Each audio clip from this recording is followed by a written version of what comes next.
ఏం పని లేకుండా కూర్చో, ఎక్కువసేపు అట్లా కూర్చోవడం ప్రయత్నం చేయమంటున్నాడు అక్కడ.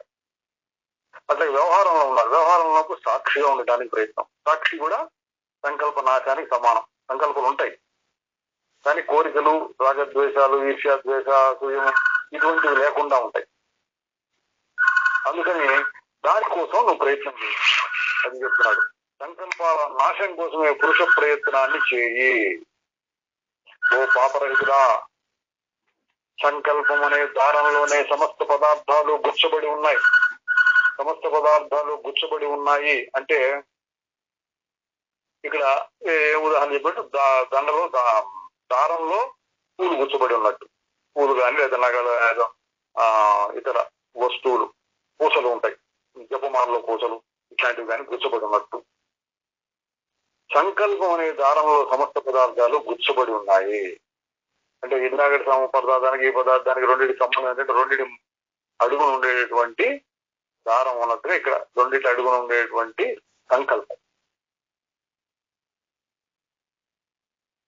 లేకపోతే ఏ సంకల్పం, ఏ కోరికలు చూసామనుకోండి దానికే విడిగా ఉంటుంది.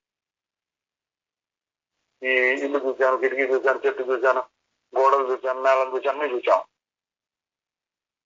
సంకల్పం ఏం చేస్తుంది?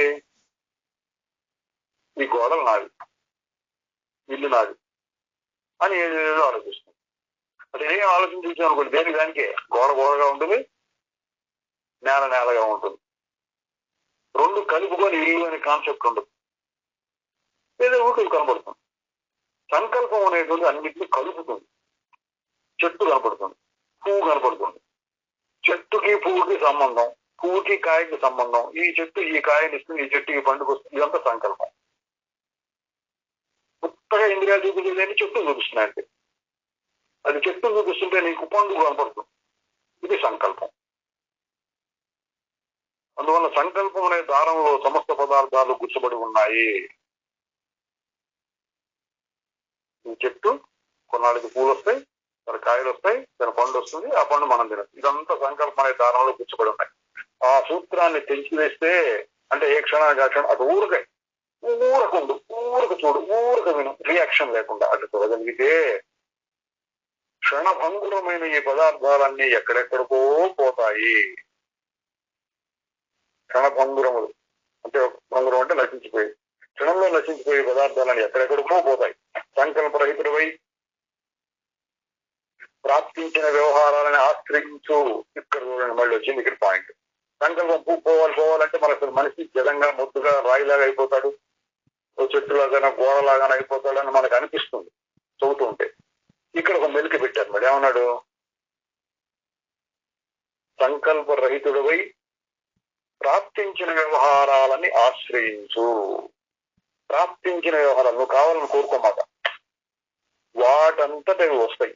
ఆ సమయానికి ఏదో వచ్చి పడుతుంది, నువ్వు ఏదో ఒకటి చేయాలి. దానికి ఇట్లా చేయాలి, అట్లా చేయాలి. పండు వచ్చింది అనుకో, పండు వచ్చి పడింది, కూర పైన వచ్చింది అనుకున్నావు, ఏదో చేయాలి. నువ్వు దాన్ని తినటమో తినకుండా ఉండడం, వదిలేయటమో ఏదో చేయాల్సి. అటువంటి వ్యవహారాలు వస్తే ఏం చేయాలి అంటే వాటింతా వచ్చిన వ్యవహారాలని సంకల్ప రహితుడవై ఆశ్రయించు. అంటే ఏ కోరిక లేకుండా ఆ క్షణం ఏమో ఎట్లా బుద్ధి పుడితే అట్లా.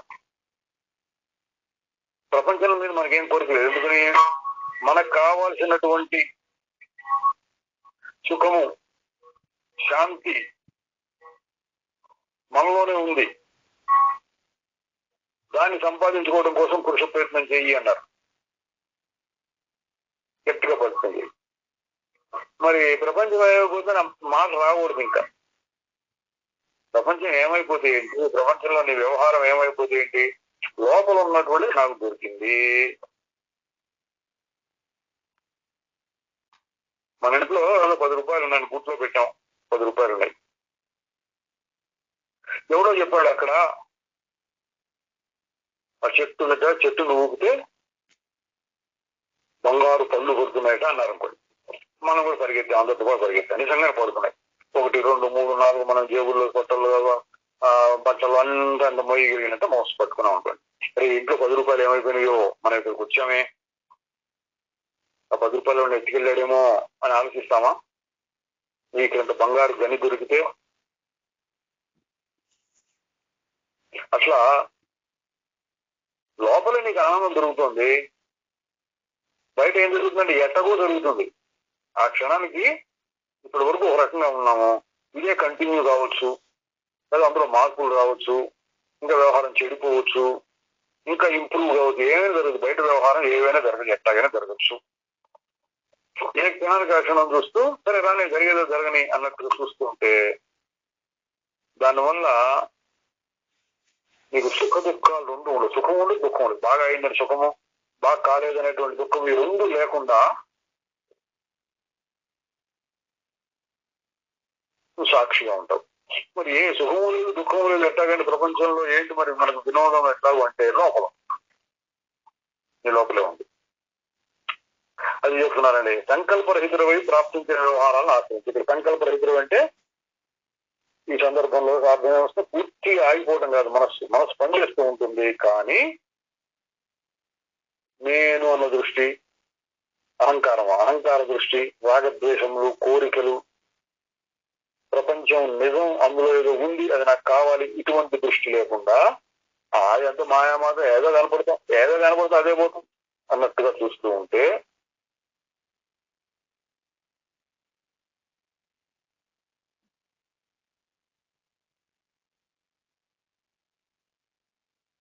అది సంకల్పరహితంగా ప్రపంచాన్ని చూడటం. బాగా మబ్బులు వచ్చినాయి, బాగా మబ్బులు వస్తే సంతోషిస్తారా బాధపడతారా అంటే సంతోషించే వాళ్ళు ఉంటారు, బాధపడే ఉంటారు. అప్పుడే అక్కడికి వెళ్ళాలనుకున్నాం, తీవ్రమైన పెద్ద వర్షం కనుక కురిస్తే మన ప్లాన్స్ ఆగిపోతాయి అనుకుంటారు. అయ్యో నీళ్ళు ఏం చేస్తున్నాం, తాగడానికి కూడా నీళ్ళు, మన చెరువు కాస్త నీటిగా మంచి వర్షం వస్తే బాగుంది అనుకునే వాళ్ళు ఉంటారు. అయ్యో ఇంకా వర్షాలు వస్తే మా పంటలు మునిగిపోతే ఇప్పటికే నీళ్ళు ఎక్కువైనాయి అనుకునే వాళ్ళు ఉంటారు. లేదు వర్షాలు వస్తేనే మా పంటలు బాగుంటాయి అనే వాళ్ళు కూడా ఉంటారు. ఏమీ లేకుండా ఉన్నాం అనుకోండి, మరి ఇంట్లో కూర్చున్నాం, ఎక్కడ బయటకు వెళ్ళాలని లేదు, పంటలు వేయటం లేదు, పొలాలు వేయటం లేదు, నీళ్ళు ఏళ్ళు ఊరికే కూర్చున్నాను. చూస్తే వాళ్ళు బయటికి చూస్తే నల్లటి మబ్బులు కనపడుతున్నాయి. కురవాలి అని లేదు, ఇది కురవకూడదని లేదు, మరి మబ్బులు కనపడుతున్నాయి. అది సంకల్పరహితంగా చూడటం అంటే మబ్బులు కనపడుతూనే ఉన్నాయి, కానీ వాన వస్తే మంచిది కదా అనో, వాన రాకుండా ఉంటే మంచిది కదా అనో, నేనే 100 రోజులు వాన ఇంకా రాలేదని ఏం ఆలోచన, ఊరికే మబ్బులు చూశాను. అట్లా ప్రపంచంలో అన్నింటినీ చూడొచ్చు. ప్రపంచంలో అన్నిటి పనులు ఎటు జరుగుతాయంటే కాళ్ళు చేతులు పనిచేస్తాయి. కాళ్ళు చేతులు పనిచేయడం కదా నేను మనసులో ఆలోచించాలి కదా అంటే ఆలోచనలు అవే వస్తాయి, నువ్వు చేయక్కర్లు అవే వస్తాయి. నిర్ణయం తీసుకోవాలి కదా అంటే అక్కడ పెద్దగా ఆలోచించక్కర్ల, నువ్వు ఏదో అది నిర్ణయం తీసుకో. కోరుకున్నవాడు అటు ఇటు ఆలోచించి బాగా బెస్ట్ అని 10 మందిని అడిగి ఏదో చేస్తుంటాడు. నేను పెద్ద కోరిక లేదేమో, ఎట్లా చేద్దాం ఏదో చేద్దాం. ఇప్పుడు బజార్కి వెళ్దాం వద్దాం అనుకున్నాం, వెళ్దాం ఉన్నాం, వర్షం వచ్చేట్టుగా సరే ఆగుదాం ఉన్నాం అనుకోండి. అట్లా దేనికి అదేంటే ఇదేనికి అవుతుంది. అట్లా ఉంటే నువ్వు సంకల్పరహితంగా పనులు చేస్తున్నట్టు గుర్తు. అదైనా మంచిది, ఇదైనా మంచిది. మరి ఏం చేద్దాం, ఆ రాజుకి ఎట్లా అనిపిస్తే అట్లా చేద్దాం, ఇప్పటి నుంచి ఆలోచించదు. ఈ విధంగా ఉంటే సంకల్పరహితంగా ఉన్నట్టు. సంకల్పరహితుడవై ప్రాప్తించిన వ్యవహారాలని ఆశ్రయించు. సంకల్పరహితమైన తర్వాత ఈ 2 రకాల సంకల్పరహితం. ఒకటి పైన వచ్చింది మన సమాధి చేత, ఆత్మజ్ఞానం చేత 2 మాత్రం పూర్తిగా లేకపోవడం. ఒకటి ఆత్మజ్ఞానం చేత సంకల్పానికి పదార్థాన్ని ఎదురుతో వస్తుంది, పోతే కదులుతోంది, నాకేం అంటదు, ఇది ఆత్మజ్ఞానం. ఈ 2 రకాల సంకల్ప నాశనం అయిన తర్వాత చిదాత్మ విషయాల నుండి వెనుదిరుగుతుంది. దీన్ని ఆపడం నేర్చుకుంటే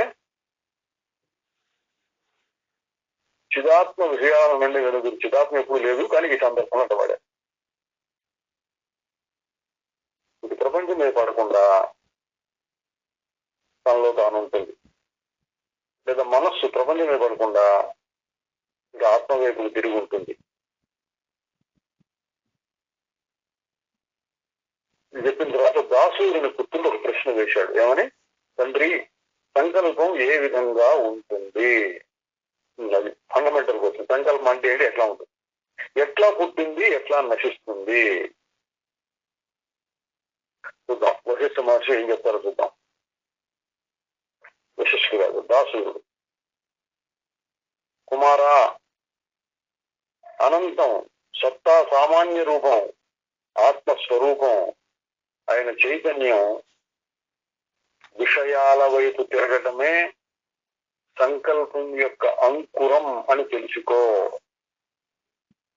చూడండి, సంకల్పం అంటే ఏంటి, లేదా ఒక మామూలు మనస్సు అంటే ఏంటి అంటారు అనుకోండి, దాని మాటలతో నిర్వచనం డెఫినేషన్ ఇవ్వడం చాలా కష్టం. మనస్సు అంటే ఏంటి అని, ఏంటి అంటే మనకు కలిగిన ఇతర అనుభవాలని, అది చేసే పనులని పెట్టి చెప్పాల్సి వస్తుంది. ఎక్కడ ఆలోచనలు వస్తున్నాయో, ఎక్కడ సుఖ దుఃఖాలు కలుగుతున్నాయో, ఎక్కడ ఈ ప్రపంచం యొక్క అనుభవాలు కలుగుతున్నాయో, ఇవన్నీ చెప్పి అది మనస్సు అట్లా చెప్పాల్సి వస్తుంది. అట్లా ఇక్కడ సంకల్పం అంటే ఏంటి అంటే ఎట్లా చెప్తున్నారు, ఆత్మస్వరూపమైన చైతన్యం, శుద్ధమైన చైతన్యం విషయాల వైపు తిరగటమే సంకల్పం యొక్క అంకురం. మొదలైన సంకల్పం యొక్క మొదలైన అతని విషయం వైపు తిరగటం కొంచెంగానే మొదలైన చిదాకాశం యొక్క నలువైపులకి వ్యాపించి ఆధారమైన చిత్స్వరూపాన్ని మరుగుపరుస్తూ, చిదాకాశం నలువైపులకి అంటే మనలో ఉన్న చిదాకాశం అంటే మొత్తం కమ్మేస్తుంది అనమాట. బాగా నల్లటి ముప్పు వచ్చింది, వర్షం వచ్చేట్టుగా తీరు అసలు కనపడ్డది, ఆకాశం అంతా కప్పేసుకుని పోయిందంటాం.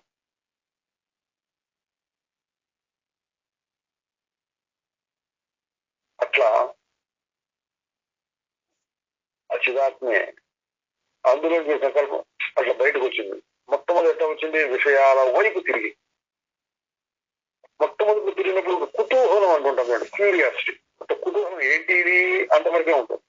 క్రమక్రమంగా విజృంభించి అంటే కొంచెంగానే మొదలైన ఏంటి, ఎవరు, ఇట్లా క్యూరియాసిటీ, కుతూహలం. ఊరికి తెలుసుకోవాలి, అంత పెద్ద ఏం లేదు, ఊరికి తెలుసుకోవాలనుకున్నాం, తెలుసుకోవాలి అనుకోవడం కూడా పోయితే అట్లా కొద్దిగా మొదలై కొంచెంగానే మొదలైన చిదాకాశం యొక్క నలువైపులకి వ్యాపించి, చిదాకాశం అంటే మనలో ఉన్నది అనుకోండి, ఆకాశం నలువైపులకి అంటే ఇక వేరే, ఇది చైతన్యము అనేటువంటి, ఇది చైతన్యము, ఇది సాక్షి స్వరూపం, అది ఆత్మస్వరూపం, ఈ మాటలే లేవు. ఇంకా అంత ప్రపంచం నిండిపోయింది మనసులో. అంటే ప్రపంచం యొక్క అనుభవాలు మనసులో పడుతున్నాయి. చిదాకాశం యొక్క నలువైపులకి వ్యాపించి ఆధారమైన చిత్ స్వరూపాన్ని మరుగుపరుస్తూ, అది చిత్ స్వరూపం మరుగుపరుస్తూ జడమైన ప్రపంచంలాగా గట్టి ఆకారాన్ని పొందుతుంది. అట్లా వ్యాపించి తనకు తానే అనుకుంటుంది, ఆహాహా ప్రపంచం ఇది అని. ఏం ప్రపంచం, ఏదో ఒకటి, ఇది కనపడదాన్ని ఇది ఫలానా, ఇది ఫలానా, ఇది ఫలానా, ఇది ఫలానా, ఇది మంచి, ఇది చెడు, అది ప్రపంచంలాగా గట్టి పడుతుంది.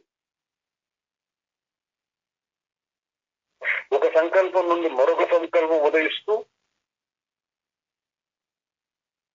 మన మధ్యలో ఆగు అన్నా ఉంటుంది. ఆగినప్పుడు సంకల్పం కట్, ఒక సంకల్పం ఆగిపోయింది.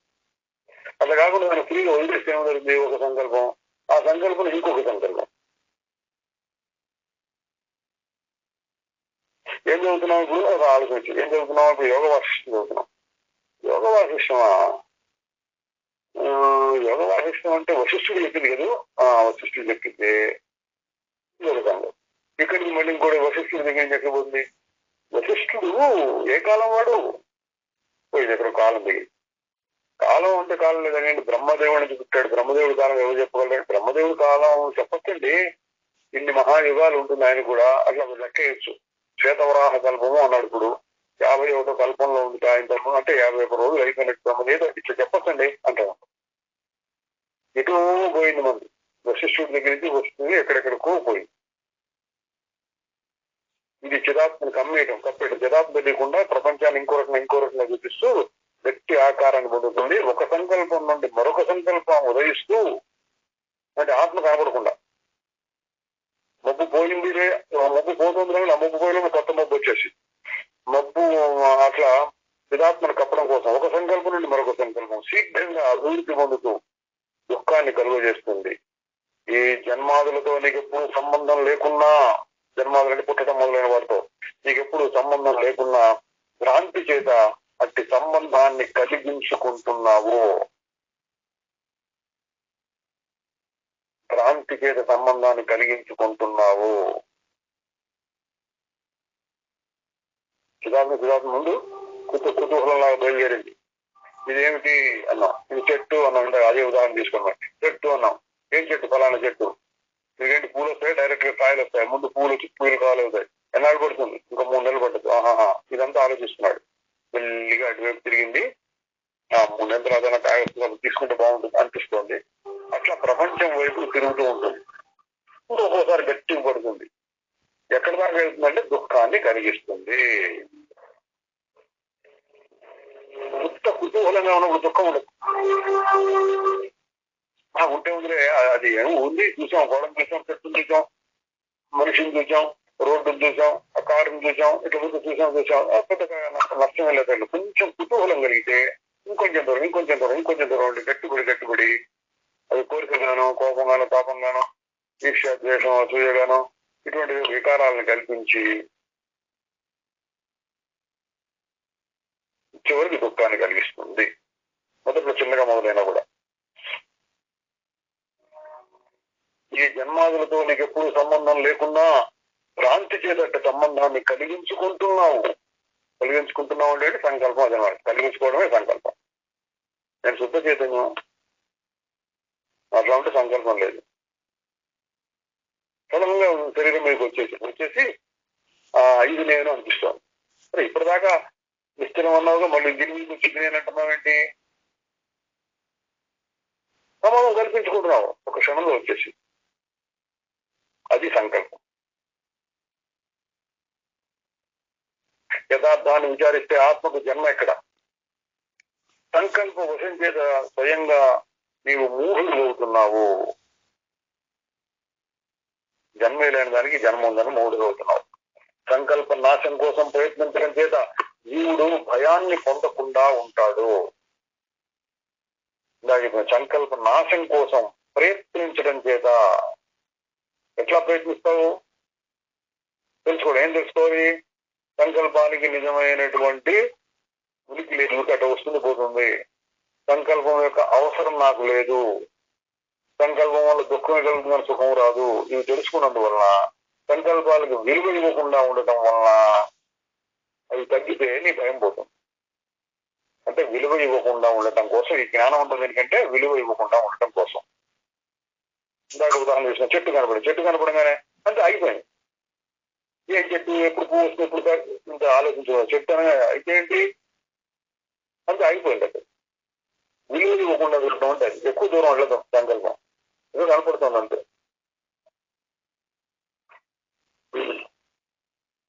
సంకల్ప నాశం కోసం ప్రయత్నించడం చేత జీవుడు భయాన్ని పొందకుండా ఉంటాడు.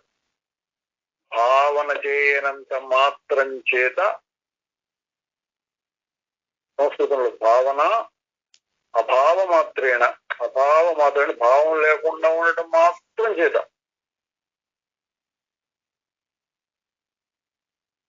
సంకల్పం స్వయంగా క్షీణిస్తుంది. అంటే దాన్ని పట్టుకొని మళ్ళీ భావన అంటే మళ్ళీ దాని గురించి ఆలోచిస్తూ ఉండటం. రోడ్డు అమ్మటి నేను ముందు వరంలాలోనో గేట్ దగ్గర నిలబడ్డాను. మనుషులు ఎవరు వెళ్తున్నారు. కాసేపు అయిన తర్వాత నేను మళ్ళీ లోపలికి వచ్చాను. ఎంతమంది మనుషులు వెళ్ళారంటే ఏమో 50 మంది వెళ్ళారేమో అంటారు. ఒకరిని ఏమన్నా పట్టించుకున్నాను అనుకోండి, ఫలానా వాడు కూడా వెళ్ళాడు. నీకెందుకు వచ్చింది ఆ ఫలానా అనేది?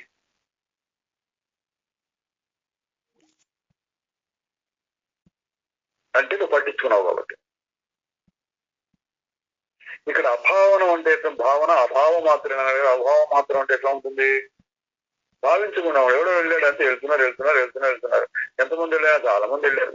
ఫలానా వాడు ఉన్నాడా అంటే ఫలానా వాడు ఉన్నట్టున్నాడే అట్లా అనుమానంగా చెప్పాల్సి వస్తుంది. మనం పట్టించుకోలేదు కాబట్టి. అట్లా ప్రపంచాన్ని పట్టించుకోకుండా చూడొచ్చు అనమాట. అది భావన చేయనంత మాత్రం చేత సంకల్పం స్వయంగా క్షీణిస్తుంది, వెనకకు పోతుంది. ఓ పుత్రుడా, పూరేకును నలపడానికైనా ప్రయత్నం కావాలేమో కానీ ఊరక ఉండటానికి ఏ ప్రయత్నం కావాలి? పూరేకును నలపడానికైనా ప్రయత్నం కావాలేమో కానీ పూరేకును నలపడానికి కొన్ని ప్రయత్నం కావాలి. ఊరక ఉండడానికి ఏ ప్రయత్నం కావాలి? అది ఊరకుండా పని చేయడానికి ప్రయత్నం కావాలి. ఇప్పుడు ఏం చెప్పి ఏది ఊరుకుండా ఉంటారు. ఇదే పెద్ద ప్రయత్నం లాగా అనిపిస్తుంది. ప్రయత్నం చేయమని ఊరకుండడానికి ప్రయత్నం చేయాల్సి వస్తుంది. అదే చెప్పాడు పైన పురుష ప్రయత్నం చేయమని. ఎందుకని అంటే ఎప్పుడు ఏదో చేయడం అలవాటైంది కాబట్టి. ఇప్పుడు ఊరకుండటం సహజమా, పని చేస్తూ ఉండడం సహజమా అన్నారు అనుకోండి. ఇప్పుడు మన మామూలుగా లౌకికంగా చెప్తే పని చేస్తూ ఉండటమే సహజము, ప్రకృతి సిద్ధము అని చెప్పుకోవచ్చు. ఎందుకని ప్రకృతిలో వీటికి అవసరాలు ఉన్నాయి కాబట్టి. ఊరుకుంటే పనులు జరగవు. ఏదో రకంగా ఆహారం జీవులు పక్షులన్నీ చూసి ఏదో రకంగా ఆహారం సంపాదించుకోవాలి, బతకాలి కాబట్టి ప్రతిదానికి ఏదో కాస్త కొత్త పని చేయడం సహజం అనుకున్నాం. ఆత్మకు ఏది సహజం? దానికి ఏం లేదు అసలు, ఊరకు ఉండటమే. ఎందుకని దానికి అవసరాలు లేవు. ఇప్పుడు సంపాదించుకోవాలి, తినాలి, తింటే కానీ మనం బతకం.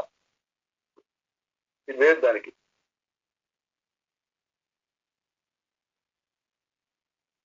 ఊరకు ఉండటమే దానికి సహజం. మరి ఏం జరుగుతుంది? ఎక్కడో ఏదో భ్రమ జరిగిందండి. దాన్ని మనం వర్ణించడానికి వీల్లేదు. మాయ అనేది ఎందుకని వర్ణించడానికి వీల్లేదు. ఎక్కడో వచ్చింది. అదేం చేస్తుంది? నువ్వు శుద్ధమైన ఆత్మవు కాదయ్యా, ఊరకుంటే పని ఎలా జరుగుతుంది? శరీరాన్ని ముందు రక్షించుకోవాలి, దీన్ని పోషించాలి, దీని ద్వారా అవి సంపాదించుకోవాలి, ఇంద్రియాలకు తగినట్లుగా ఆహారాన్ని ఇచ్చి వాటిని పోషించాలి, ఆ ఇంద్రియముల ద్వారా నువ్వు సుఖాన్ని పొందాలి. ఇంత పనుంది నీ ముందు. ఇది భ్రమ, మాయ కలిగిస్తూ ఉంటుంది. అంత అర్థమైన తర్వాత తన స్వరూపాన్ని తాను చూసుకోవడం కొంచెం అలవాటైతే అప్పుడు ఈ మాట వస్తుందండి. పూరేకును నడపడానికైనా ప్రయత్నం కావాలేమో కానీ ఊరక ఉండటానికి ఏం ప్రయత్నం కావాలి? ఊరుకున్నాను, ఏం ప్రయత్నం కావాలి? మొదట్లో ఇదే కష్టం కావాలి. ఎందుకని తిరిగేదాన్ని ఆపడానికి ప్రయత్నం కావాలి.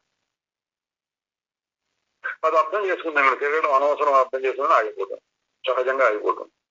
అప్పుడు ఎప్పుడైనా ఏదైనా పని చేయవలసి వస్తే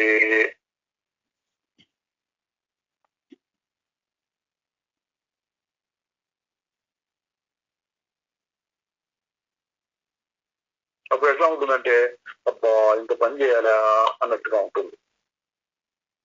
అంటే పని చేయడానికి ప్రయత్నం కావాలి కానీ ఆగిపోవడానికి ఒక్కరు హాయిగా ఉంటుంది. ఇది ఎప్పుడు కాస్త ఆగటం అలవాటైతే అప్పుడప్పుడు ఆగి చూస్తూ ఉంటే అప్పుడు ఈ మాట అనిపిస్తుంది. ఆగటమే సహజం ఆత్మకి. ఆత్మకి అంటే ఆత్మను తెలుసుకున్న మనస్సుకి అని కూడా అనుకోండి. ఆత్మ ఎప్పుడు ఆగే ఉంటుంది. ఆత్మను తెలుసుకున్న మనస్సుకి ఆగటం సహజం.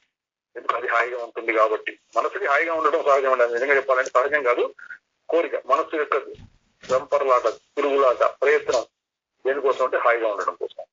హాయిగా ఉంటే ప్రపంచంలో దీన్ని దాన్ని పట్టుకుంటే హాయిగా ఉంటుంది. ఇప్పటి వరకు భ్రమ. అందుకని దీన్ని పట్టుకోవడం కోసం విపరీతంగా పనులు చేస్తోంది, తెలుస్తోంది. లోపలే హాయి ఉందని ఇప్పుడు చెబుతున్నాం. కాస్త ఆలోచించి చూసి ఆ థియరీ అర్థం చేసుకుని ప్రాక్టికల్ గా తనలో ఉన్న అనుభవాన్ని చూసుకొని నిజమే అని నమ్మి అట్లా కాసేపు లోపల ఉండటం అలవాటు అవుతూ ఉంటే చివరికి ఈ స్థితి వస్తుంది. ఊరకుండటమే సహజం. బయట ప్రపంచం మీద కోరిక ఉన్నప్పుడు తిరగడం సహజం. ఏం కోరికలు లేవు? లోపల ఉన్న ఆత్మను పట్టుకోవాలి. లోపల ఉన్న ఆత్మ చెలించేది కాదు. దాన్ని పట్టుకోవడం కోసం మనస్సు ఆగిపోవాలంతే. ఊరకు ఉండడానికి ఏం ప్రయత్నం కావాలి? మొట్టమొదటి చదివితే ఇప్పుడు కొత్తగా వచ్చిన వాళ్ళు ఏమంటే అబ్బా ఇంత తేలిక చెప్పాడు, అంత తేలిక ఆగుతున్న మనస్సు అన్నట్టుగా ఉంటుంది. కాస్త కొత్త మనస్సును ఆపడం అర్థమైన వాళ్ళకి నిజమే అనిపిస్తుంది. ఓ ముని సంకల్పం చేతనే సంకల్పాన్ని జయించి, ఓ ముని ఎవరినట్టున్నాడండి, కొడుకునే దాసుడు తన పుత్రుని సంబోధిస్తున్నాడు. ఓ ముని సంకల్పం చేతనే సంకల్పాన్ని జయించి, రెండో మార్గం లేదు. జ్ఞానమయమైనటువంటి సంకల్పం మనం చేసేది ఇప్పుడు జ్ఞానమైన సంకల్పాలు, రకరకాల సంకల్పాలు పెట్టుకుంటున్నాం. జ్ఞానమయమైనటువంటి సంకల్పంతో అంతకు ముందున్నటువంటి భ్రాంతిమయమైన సంకల్పాలని ఆపాలి. అంటే యుద్ధం చేయాలి. మొదట్లో కొంత యుద్ధం లాగా ఉంటుంది. ఎవరు తనతో తాను యుద్ధం, తనను తాను మోదుకొనుచున్నాడు అని మనకు కథ వచ్చింది. ఇందులో చూసాం విద్యాపురుషోపాఖ్యానం ఏదో దాని పేరు ఏదో చిత్తోపాఖ్యానాలు చూసాం. తనను తాను మోదుకుంటున్నాడంటే ఇదే. బయట బాగుంది కనాదిలో బయట బాగాలేదు మళ్ళీ చెప్తుండాలి మనం. కాదు బయట బాగాలేదు, ఎందుకు బాగాలేదు, ఏది చెప్పి రకరకాలుగా చెప్పాలి. దాన్ని ముందు బుద్ధి స్థాయిలో బోధించాలి. ముందు దాన్ని నమ్మబుచ్చాలి, నమ్మకంగా ఏడేది చెప్పాలి. తర్వాత ఒక్కసారి నువ్వు ఆగి చూడు, ఒక్కసారి ఆగి చూడు, కొద్దిగా అట్ట క్రమంగా బోధించాలి. ఆగి చూడటంలో హాయిగా ఉందా లేదంటే హాయిగా ఉంది అది నమ్మాలి. అట్లా ఇంకొంచెం అలవాటు చేస్తే కొంత కాలం అయ్యేటప్పటికి అదే బాగుంది నాకు ఇదొద్దు అనేటువంటి స్థితి రావాలి. అప్పుడు ఈయన చెప్పిన వాడు ఊరుకుంటానికి ఏం ప్రయత్నం కాదు. కాబట్టి సంకల్పం చేతనే సంకల్పాన్ని జయించి ఆ స్థితికి వెళ్ళటం కోసం మళ్ళీ మన సంకల్పాన్ని ఉపయోగించాలి. ఇప్పుడు మనం చేసే పని అదే. జ్ఞానమయమైన సంకల్పాన్ని లోపల ప్రవేశపెడుతున్నాం. వాసనామయమైన భ్రాంతిమయమైన సంకల్పాలు ముందే ఉన్నాయి. వాటిని విడుదల చేయడం కోసం న్యూట్రలైజ్ అంటాడు. కెమిస్ట్రీ అని చదువుతుంటారు సబ్జెక్ట్. యాసిడ్స్ బేసెస్ అని ఉంటాయి. రెండింటిని న్యూట్రలైజ్ చేయాలి. దాన్ని న్యూట్రలైజ్ చేస్తే ఏం లేకుండా పోతుంది. అట్లా మనం విషాన్ని విరుగుడు చేయంటాం.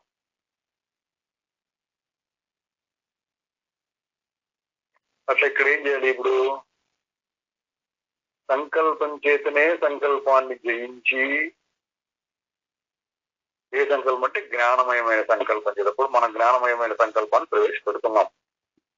అంతకు ముందు ఉన్నటువంటి భ్రాంతిమయమైన సంకల్పాలను జయించి, మనస్సు చేతనే మనస్సును పడగొట్టి, ప్రాక్టికల్ గా చెప్తున్నాడు, మనస్సు చేతనే మనస్సును పడగొట్టి, అసలు జ్ఞాన మార్గంలో ఉండేటువంటి కష్టం ఏంటంటే ఇదండి. మనస్సు చేతనే మనస్సును పడగొట్టాలి. అది అంత తేలిక ఒప్పుకోదు. అందుకని మెల్లిమెల్లి కొంచెం అంత కొద్దిగా అటు వచ్చాడు, కొద్దిగా రుచూడు, ఎటువంటి కొద్దిగా నాలుకట్టు తగిలిచూడు ఇట్లా చెప్పి దాన్ని మనం ఒప్పుకునేటట్టు చేయాలి, కన్విన్స్ చేయాలి, అంగీకరించేటట్టు చేయాలి. నాలోనే సుఖం ఉంది అని రెండు రకాలుగా బుద్ధితో బోధించి అనుభవంలో చూసుకుని మనస్సు ఒప్పుకుంటే ఇక భ్రాంతిమయమైన సంకల్పాలు తగ్గుతాయి. వాసనల వల్ల కొద్ది రావచ్చు కానీ తగ్గుతుంటే మొదలు పెడతాం. ఈ జ్ఞానమయమైన సంకల్పాల ఫలం పెరుగుతూ ఉంటుంది. అప్పుడు క్రమంగా అభివృద్ధి కలుగుతుంది. ఆ స్థాయి వచ్చిన తర్వాత మనం పెద్దగా ప్రయత్నం చేయకపోయినా పర్లేదు. ఎందుకని మనసు అంగీకరించింది కాబట్టి, అనుభవంలో చూసింది కాబట్టి, ఆ స్థితి హాయిగా ఉంటుందని నమ్మింది కాబట్టి ఇక అదే దోవ చూసుకుంటుంది. మనం ఇంత బోధించక్కర్లా. మనస్సు చేతనే మనస్సును ధరించి తర్వాత ఏం చేయాలి? ఆత్మయందు స్థితుడవై ఉంటూ, ఆత్మయందు స్థితుడవై ఉంటూ చివరికి చేస్తుంది. అంటే ఆత్మయందు స్థితుడవై అంటే ఏంటి? మనస్సు ఆగిపోవడమే. మనసు అతను నిశ్చలంగా నిల్చుండదు. ఊరికే మూసినప్పుడు కళ్ళు మూసుకొని నిశ్చలంగా ఉండొచ్చు. ఇంకోటి ఏం చెప్తాం? సాక్షి అంటే విపరీతమైన చలనం లేకుండా మొట్టమొదటి స్థాయిలోనే ఆగిపోవాలి. చూసాం అంతే. ఫలానా అని గుర్తించాం, అక్కడికైనా ఆగిపోవాలి. ఫలానా గుర్తించదో ఆగిపోవాలి.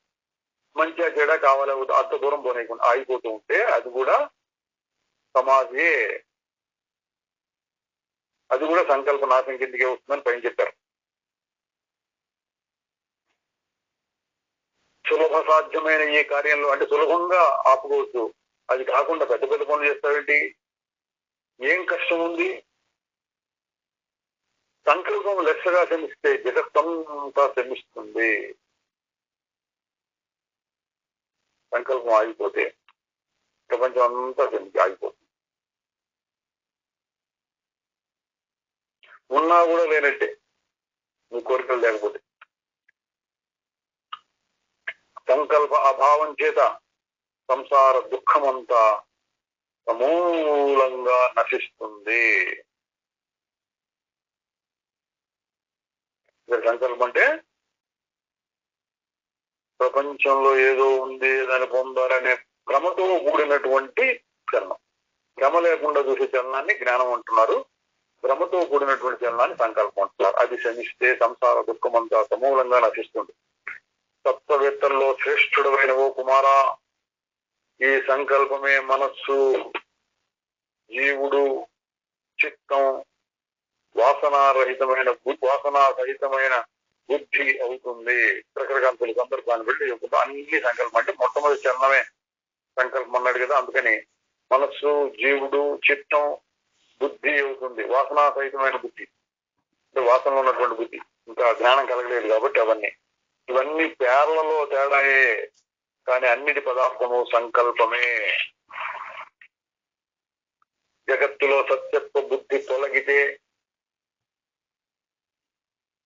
ఇక దేని యందు వాసన సంభవిస్తుంది? అది ఇక్కడ నీ వాసనలు తగ్గితే ప్రపంచం కనబడడానికి ఏమంటదు.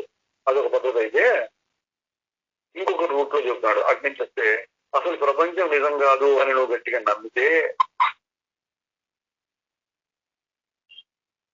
ఇక దేని యందు నీకు వాసనలు పుట్టుకొస్తాయి. అందుకని అదొక పద్ధతి అనమాట. ప్రపంచం కనిపిస్తుందా దాన్ని విచారం చేసి నిజంగా ఉందా, నిజంగా ఉండి కనిపిస్తుందా, లేకుండా కనిపిస్తుందా?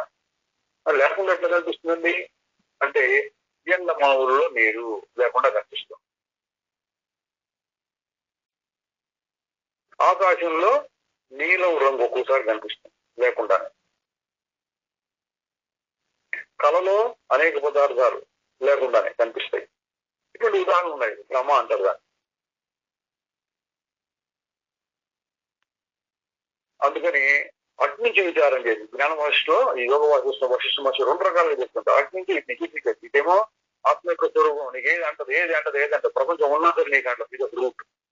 ఇంకొక రూట్ అంటే అటు నుంచి చెప్తే అసలు ప్రపంచం నిజమా నీకు అంటడానికి ఒక క్షణం ఉంటుంది పోతుంది, క్షణం ఉంటుంది పోతుంది. ఈ సంకల్పం ఉంటే లేకపోతే లేదు, గాఢ నిద్రలో ఉండదు. ఎంత కుందేలు కొమ్ము లాంటిది, ఎండమావులో నీటి లాంటిది, గారడీ వాడు చూపించే మాయ లాంటిది, నాటకం లాంటిది, ఎన్నో ఉదాహరణ చెప్తారు. అది అని ఆ రకంగా విచారం చేస్తే వాసనలు తగ్గుతాయి. వాసనలు తగ్గితే ఆ సత్యత్వం ఊదిపోతుంది. అందుకని రెండు ఒకదానికి ఒకటి సంబంధం ఉంది. జగత్తు మిథ్య అని బలపడితే వాసనలు తగ్గుతాయి, వాసనలు తగ్గుతూ ఉంటే జగత్తు మిథ్యాన్ని ఎక్కువగా బాధపడుతుంది. వాసనలు ఎటు తగ్గుతాయి మరి జగత్తు మిథ్య తెలియక ముందు అంటే ఇటు రూట్లు. ఏ రూట్లో ఆత్మయందే సుఖం ఉన్నది అని మనం అనుభవంలో చూసుకుంటే ప్రపంచం మీద భ్రమ తగ్గుతుంది. భ్రమ తగ్గేటప్పటికి అది నిజంగా లేదు అని కూడా అర్థమవుతుంది. ఈ రెండు ఒకదానికి. అందుకని ఏం చేయాలి, రెండింటినీ కలిపి మన ప్రయత్నం ఉంటున్నాడు, రెండింటినీ కలిపి అభ్యాసం చేయాలి. ప్రపంచం లేదు నాకు అంటదు, అది ఉన్నా నాకు అంటదు.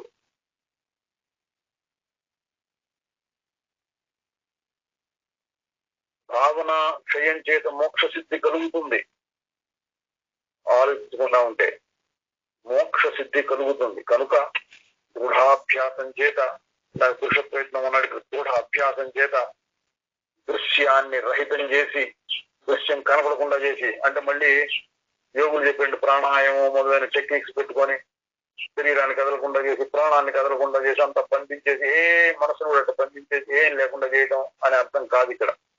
అది కూడా చేయొచ్చు, కానీ తాత్కాలికం. అది ఇక్కడ చెప్పే అర్థం అట్లా కాదు. భావనాక్షయం చేత అంటే ఇది నిజం అనే భావన లేకుండా, దీనివల్ల నాకేదో లాభం వస్తుంది అనే భావం లేకుండా, నాకు అనవసరం అన్నట్టుగా దాన్ని చూస్తూ ఉంటే అది భావనాక్షయం కిందకి వస్తుంది. కనుక దృఢాభ్యాసం చేత దృశ్యాన్ని రహితం చేసి, ఇట్లా పూర్తిగా రహితం చేయడం అంటే కనపడకుండా పోవడం, కళ్ళు మూసుకొని చూడటం ఒకటి. రెండోది కనపడుతూ ఉన్నా సరే దానికి నిజం లేదనుకోవడం, రెండు రకాలుగా. ఈ జగత్తంతా అసత్యం అని తెలుసుకోవాలి. జగత్తంతా అసత్యం అని తెలుసుకోవాలి. దేహంలో ఆత్మభావం లేకపోవడం చేతను దేహ బాంధవ మిత్రాదులందరూ మిథ్యా రూపాలని నిశ్చయించడం ద్వారాను వాటిపై ఆసక్తి జనించకుండా ఉంటుంది. దేహంలో ఆత్మభావం అంటే నేను శుద్ధమైన చైతన్యం అనుకోవడం వల్ల ఆసక్తి లేకుండా ఉంటుంది. దేహం మీద ఆసక్తి పోయేటప్పటికి దేహ బాంధవ మిత్రాదులందరూ మిథ్యా రూపాలను నిశ్చయించడం ద్వారా ఆసక్తి లేకుండా పోతుంది. ఆసక్తి లేకుండా ప్రపంచాన్ని చూస్తుంటే సంకల్పరహితంగా ఉంటుంది. ఆసక్తి నశిస్తే హర్ష మర్ష జనన మరణాదులు సంభవించవు. హర్షం అంటే సంతోషం అని పొంగిపోవడం. అమర్షం అంటే వ్యతిరేకము, ద్వేషము, కోపము అనే అర్థాలు ఉన్నాయి. అవి ఉండవు. హర్ష అమర్ష జనన మరణాదులు సంభవించవు. ఇది ఆసక్తి నశిస్తే. ఆసక్తి అంటే ఏంటి? బాగుంది అన్నట్టు. అంటే కోరిక ఇంకా పుట్టలేదు. కోరిక పుట్టడానికి కొంచెం ముందు స్థితి ఆసక్తి. అది కొంచెం ముదిరితే కోరిక అవుతుంది. ఆసక్తి నశిస్తే హర్ష అమర్ష జనన మరణాదులు సంభవించవు. కాబట్టి ఎటువంటి సుఖ దుఃఖాలు విభ్రమాలు కలిగినా ఇదంతా అసత్తు అని నిశ్చయించాలి. ఎటువంటి సుఖ దుఃఖాలు విభ్రమాలు కలిగినా ఇదంతా అసత్తు అని నిశ్చయించాలి. అసత్ వస్తువు సత్ అన్నటికీ కాలేదు. చూడండి, ఇక్కడ ఇంకొక ఇన్స్ట్రక్షన్ ఏంటి? ఈ ప్రపంచం అంతా అసత్ అని భావిస్తాం. ఎటువంటి సుఖ దుఃఖాలు విభ్రమాలు, విభ్రమం అంటే ఆశ్చర్యాలు కలిగినా, భ్రమలు సుఖ దుఃఖాలు కలిగినా ఇదంతా అసత్తు అని నిశ్చయించాలి. ఇంకో రూట్ అన్నమాట. ఇంకా పైన చెప్పినండి సంకల్పం లేదు. ఎంత సంకల్పం మాత్రం సంకల్పం ఇటు పుడుతుంది పోతుంది, నాకంటదు, నేనెవరు, అదొక రూట్. అయితే ప్రపంచం లేదు ప్రపంచం లేదు ప్రపంచం లేదు అని చూస్తూ ఉంటుంది, అదొక రూట్. ఇదంతా అసత్తులను నిశ్చయించాలి. అసత్ వస్తువు ఎన్నటికీ సత్తు కాలేదు, పదార్థం కాలేదు. కాబట్టి ఆ రకంగా కూడా నువ్వు ఆలోచిస్తూ ఉండు. సంకల్పం నిజంగా సత్యమే అయ్యుంటే దానిని నిగ్రహించడం దుస్సాధ్యం అవుతుంది. అది ఎట్లా నిగ్రహిస్తానంటే అది నిజం కాదు కాబట్టి నిగ్రహించదు. నిజంగా సత్యం కాదు. ఎందుకని చెప్పండి సత్యం కాదని? మీ అనుభవంలో చెప్పొచ్చు ఈ మాట. అట్లా ఆగితే మనసు ఆగితే ఏం లేదు. ఎందుకు అందులోకి ఒకటి బయటకు వస్తుంది. బయటకు వస్తే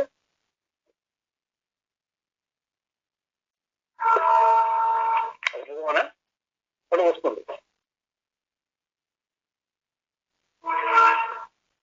ఇదని చెప్పేది. సంకల్పం నిజంగా సత్యమై ఉంటే దాన్ని నిగ్రహించడం దుస్సాధ్యం. అది అసత్తు కాబట్టి దాని గమనం అంటే నిగ్రహించడం సుసాధ్యమే అవుతుంది. నేను దాన్ని నిగ్రహించాను. పెద్ద పాము అండి, పెద్ద పామును మీరు కొట్టగలరా అంటే చాలా మందికి భయం, పారిపోతాం మనం. ఇప్పుడు ధైర్యం నిలవాలి, ఎవడో వచ్చి కొడతారు అనుకోండి. తాడు మీద కూర్చిన పామును కొట్టడానికి ఏం కావాలి? తాడు మీద కూర్చిన పామును కొట్టడానికి పెద్ద కర్రలు, అయితే వాడికి పెద్ద కండలు, ధైర్యం అదంతా అక్కర్లా. జ్ఞానం కావాలి. జ్ఞానంతో చూసి అబ్బే అది పాము కాదండి అంటే అయిపోయినట్టే. ఇదనమాట. జ్ఞానంలో ఉన్నటువంటి మెలకువ ఏంటంటే, సులువు ఏంటంటే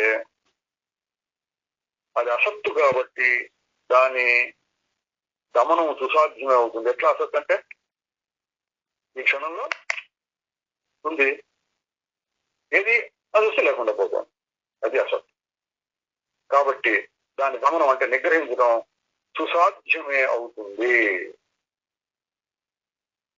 ఓం చిదానంద రూప శివోహం శివోహం చిదాకాశ రూప శివోహం శివోహం